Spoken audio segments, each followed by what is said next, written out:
Welcome to exclusive diaries for inspiring relationship stories that touch your heart. Subscribe to stay up to date with our latest content and join us on our journey of love and connection. I cheated and emotionally abused my husband for years. We're now getting divorced. My day was around 3 years ago. I confessed to it, but only after facing psychosis and complete nervous breakdown. I feel the need to tell my story to someone unfiltered, and I plan to delete this after a few days. I hope that is accepted in this subreddit. I had been emotionally abusive towards my husband for years. I also had an affair going on and off, using his own trust against him, which I believe was yet another form of abuse.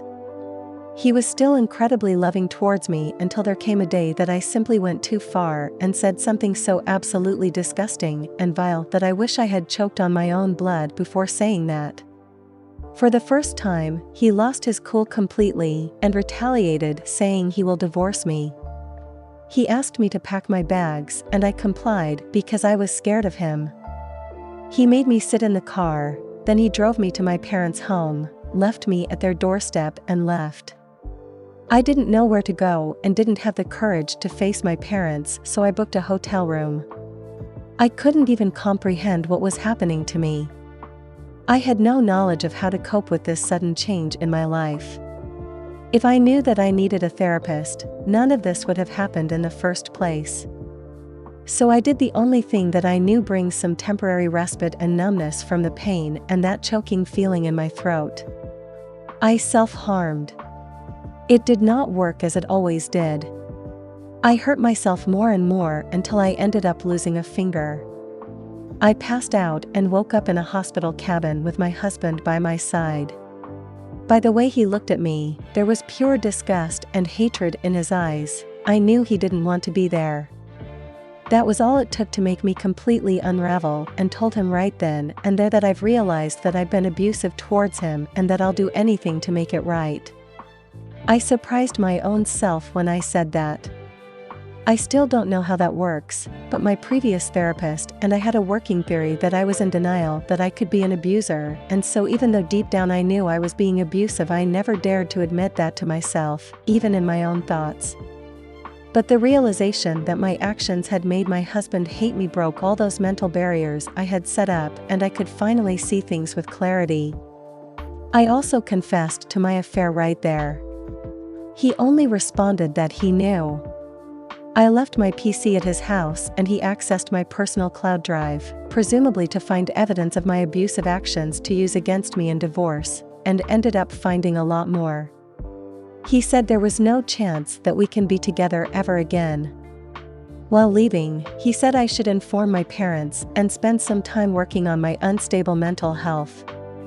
I did as he said. I spent 4 months in a psychiatric hospital under constant special supervision because I tended to hurt myself under isolation. I was diagnosed with rapid cycling bipolar, dissociative identity disorder, and severe PTSD from unaddressed childhood trauma. It physically hurt to not be close to my husband. Like an organ or a part of my body was ripped out. I later learned it was unhealthy dependency and not love. Through years of trying to understand how I could have done everything I did, I arrived to the conclusion that I did love my husband at some point when we first met and married, but then my unresolved issues made me withdraw and turned me abusive. I hated him for absolutely no reason. I never believed he actually could love me as much as he professed. My affair was a way to self-sabotage. I had such low confidence, and it was so unbelievable to me that someone could actually love me that much, that I assumed it was all a lie. And so I did everything to push him away. It's not that I fell out of love with him, I was simply incapable of loving anybody and anything, including my own self, because of my diseases. I was very close to insanity. It would take me more than a year of work on myself to finally gain a healthy understanding of love and re-educate myself in relationships. But I didn't have that knowledge back then and mistook my yearning for my husband as love. As soon as I was stable enough to leave my ward, I tried to find out how my husband was doing. He had still not filed for divorce. I selfishly tried to contact him, but he shut me down. I devoted the next few months in doing my best to see how I treated him from his perspective, developing empathy for him, and making sure to maintain NC so he can heal from what I've done to him. I did realize the best thing I could do was leave him the fuck alone, and I did. But I took the fact that I had not yet received any divorce papers as proof that he wanted me to be a better person, and if I did, he will come back to me. I was hoping for a miracle. But I'm glad I was able to maintain NC through all of it.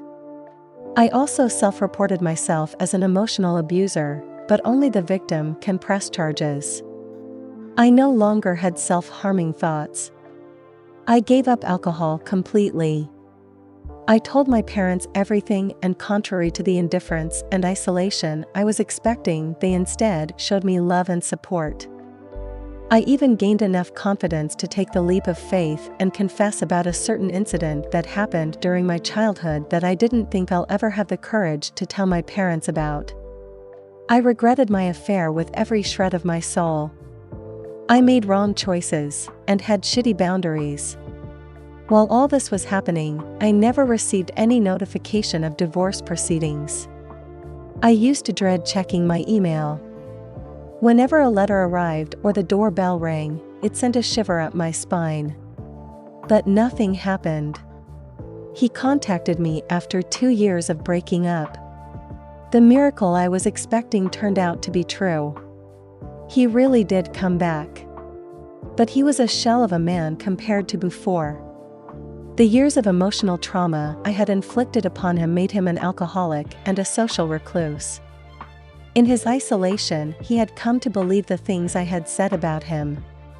To say I hated myself for what I've done would be an understatement. He let me back into his life, in his house, and in his bed. I attempted to give some agency back to him.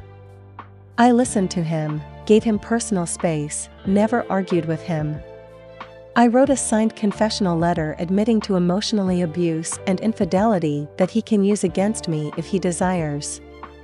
I also kept trying to nudge him to go to therapy until he budged and enrolled for a weekly session. Slowly, he started recovering. He started going to the gym again and talking to more people. As he slowly started dealing with his trauma, my affair too came into the limelight of our conversations. He suffered from sexual inadequacy for a long time. I offered my perspective, which he found hard to trust for obvious reasons. I never lied again, took 100% ownership of my affair, and listened to him vent. This went on for more than half a year. Through all of this, it was never really clear if we were reconciling or not. My focus was completely on helping him heal and recover from the emotional abuse I had inflicted on him and the trauma from my affair. I did want him back, but I also didn't want to force anything on him. Through my discussions with my own therapist, I got to know that victims of abuse often find it hard to let go of their abusers. Such people will often feel powerless in front of the person who abused them.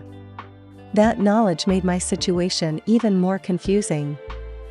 I didn't know if he let me back into his life because he truly wanted to try, or because as a victim of my abuse he finds it hard to let me go. This brings me to the present. I knew I needed to have this conversation with him sooner or later. I mustered every grain of courage I had in my soul and asked him if he wanted to reconcile. This was last week. It was the most vulnerable conversation I have ever had with him, or anyone else. I had turned into a pool of tears by the time we finished, but basically we came to the conclusion that he cannot be sure he truly wants to try reconciling or not.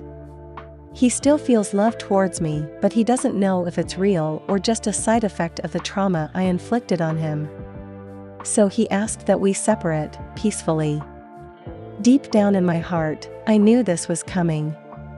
We had conversations about divorcing, about our expectations from each other after separation. I explored the possibility of reconnecting after a few years, even just as friends. He turned it down, and I accepted it without question. For a long time, I felt nothing but numbness. The news took its time to sink in. I moved a week later. I'm only going to see him a handful of times again, and all of them in the presence of a lawyer. I sheepishly said goodbye when I stepped out the door. He showed me enough grace to smile and wave back. Only after I moved out did it finally sink in. Ever since, I cry every night. I suspect it's going to take me a few more days to grasp that this is it.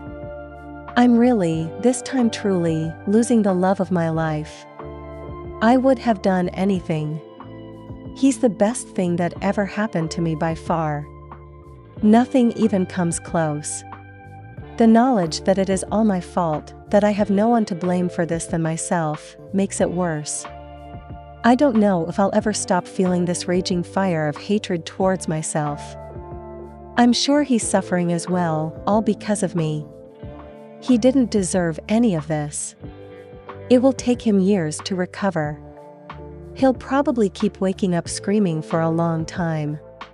He'll probably still hear my disgusting words ring in his head for a long time. And he'll probably always feel like I chose someone else over him. Neither of those were true. I'm back at my parents' house. My siblings have been trying to cheer me up, but it's hard to not hate myself right now. After almost a year, I've started having self-harming thoughts again. I feel like I have lost all purpose in my life. I was so focused on improving myself before because there was the slightest chance of him coming back. But what is even the point now? I have lost so much. Such a great person, such an amazing bond. I don't want anything else from life. I don't know how he is doing. I don't deserve to. I've been doing everything possible to make absolutely sure that I do not end up breaking NC in a moment of weakness. I know I won't, but I never know when one of my diseases might resurface. I hate that this is who I am. I hate that I have such latent potential for destruction and complete selfishness. I hate that I have to keep this demon inside me in check at all times. I don't want to be this person. I don't want to be infested with these mental illnesses. I wish every day that I woke up in someone else's body. And above everything else, I wish my issues were only limited to me. I wish they did not hurt other people around me as well. Why did he have to get hurt when those were my issues? My mental diseases. I should have been the one suffering. I should have been hurting, not him. I have vivid dreams about someone choking me in my sleep. Or a truck driving over me. I don't even bother with trying not to cry anymore. I just go about my day while the tears keep flowing. I know I need to live. Back when I self-harmed and lost a finger, I promised him when he met me in the cabin that I will not kill myself. Every time I think of ending things, I remember that promise. I know that if I die, he will blame himself. I also remember the tears and concern on the faces of everyone else, my parents, my brothers, their wives. I don't want to inflict any further trauma on him. Or any one of them. I have done enough already. I try to be present for my parents and my siblings. They care deeply for me and try to cheer me up. I don't think I have the capacity to be cheered up anymore. The best I can do is put on a happy face so I don't bring down the moods of people close to me. Once the divorce is done, I have resolved to admit myself back under supervised psychiatric care so I don't end up self-harming again. Thank you, whoever you are, for reading this till the end. Thank you for watching.